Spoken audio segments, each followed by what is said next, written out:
Mayong hapon, yari ang mga nagapanguna nga balita. Bangod sang mataas nga presyo sang gasolina, Iloilo City Hall magapatuman sang 4-day work week.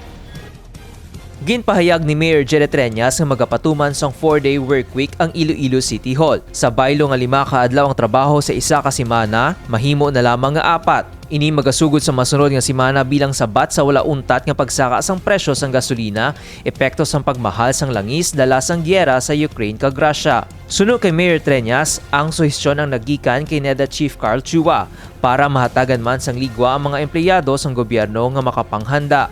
Dugang pa sa alkalde, kung mangin 4 ka adlaw na lamang ang trabaho sa isa ka semana, mas schedule na sa mga ginikana ng ila pagpadulong sa trabaho kag pagpabilin sa mga puluyan.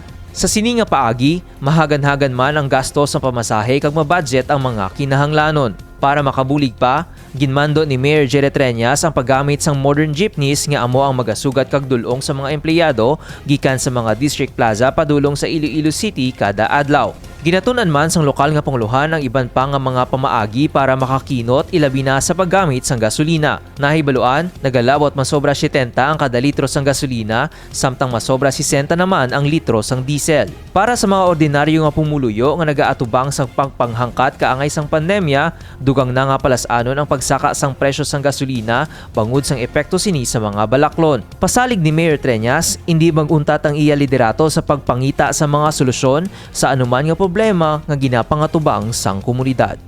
Ang dugang nga detalye bantayan karon alas 6 gabi sa Level Up Patrol. Ini si Michael Angelo Sarate.